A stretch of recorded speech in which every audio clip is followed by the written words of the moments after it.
Paano nga ba mawala yung takot mo kapag nanganganak ka to think na first time mom ka?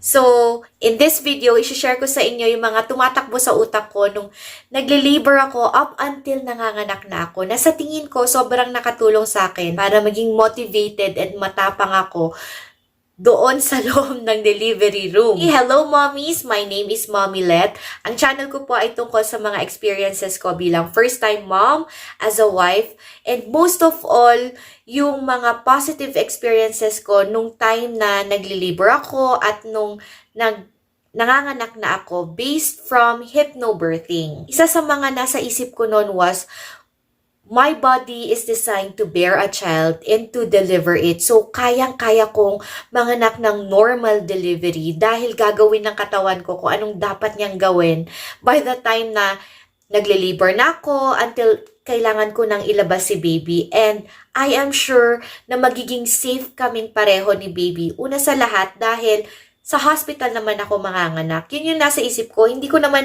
papaanakin yung sarili ko. So, iniisip ko noon nga 'di ba, wala naman silang CS, yung iba karaniwan sa bahay sila nanganganak. Paano pa kaya ako na manganganak ako sa hospital? Lahat ng mga high technology nandun para ma-assist yung mga doctor na magpapaanak sa akin. So, I think nasa isip ko noon, I am in safe hands with my doctor and in the hospital kung saan ako manganganak. Isa pang nasa isip ko noon, kung kaya ng mga mommies na mga pinanood kong videos na manganak ng positibo at kalmado, kayang-kaya ko din. Parang para sa akin, ang nasa isip ko noon, pareho naman kami mga babae. Pareho naman kami. Meron akong isang video na nakita na pareho kaming maliit. Ganon. So, nagkasya naman dun sa kanya nagkasya naman yung ulo ng anak niya doon sa pepe niya. So, sa tingin ko, kakayanin ko din. Yun talaga yung nasa isip ko, wala akong pinagkaiba sa kanila. I am a woman and I can bear a child and deliver it. Yun talaga ang nasa isip ko. Tapos, nung time na nakafeel ako ng sobrang sakit. Of course, natakot ako nung time na yon. Pero, tinulungan ko talaga yung sarili kong isipin na hindi ako pwedeng magpatalo sa takot because fear will take me down. Lagi nga kong sinasabi sa mga vlogs ko na yung natutunan ko sa hypnobirthing, which is if there is fear, there is tension, and there is pain. So, pag takot ka, may tension sa loob ng katawan mo at yun ang nagkakos kung bakit hindi mo ma-manage yung pain. So, cycle lang siya. Alam nyo, mommies, bago ako nanganak, nag-exert talaga ako ng effort para matrain ko yung utak ko na maging kalmado at ma-eliminate yung fear. Kaya nung nanganganak talaga ako, sinabi ko sa sarili ko, hindi ko pwedeng hayaan yung fear to waste yung efforts ko and goal ko na ma-achieve yung positive labor and delivery talaga. Nung umiire ako, mommies, talaga ang inasa isip ko, konting tiis lang, konting kembot pa, magkikita na kami ng anak ko. At yun talaga yung nakafocus sa mindset ko na after this last push, maririnig ko na yung iyak ng anak ko, makakasama ko na yung anak ko. And magiging nanay na talaga ako, ganon. Yun talaga yung talagang nagmo-motivate sa akin. Hindi ko hinayaan yung sarili kong mag-dwell sa sakit. Kaya sinabi ko sa sarili ko, hindi ko pwedeng hayaan na masayang yung goal or yung effort ko na magkaroon ng positive labor and delivery. And true enough, by God's grace talaga, na-achieve ko yon na magkaroon ako ng kalmadong labor and positive delivery. And kung kinaya ko yun, mommies, I'm sure kayang-kaya nyo din yun. Ako, ano ba ang puhunan ko kung bakit ko na-achieve yon? Yun yung tiwala ko lang talaga sa sarili ko. And of course, tinulungan ko talaga yung sarili ko by means of practicing deep breathing. Nag-research ako kung ano nga bang nangyayari sa katawan kapag nanganganak para at least may idea ako. And also, almost every day bago ako nanganak, lagi talaga ako nakikinig ng birthing affirmations. Kaya siguro na-hypnotize talaga yung utak ko. Bottom line, mommies, ina-encourage ko kayo na mag-dwell sa positivity dahil it is possible to have a positive labor and delivery. You just have to help yourself. In the same way na kayang-kaya mong maging happy and kalmado, you just have to choose it. Thank you very much, mommies, for your time and good luck sa inyong lahat and congratulations!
Sige, galing.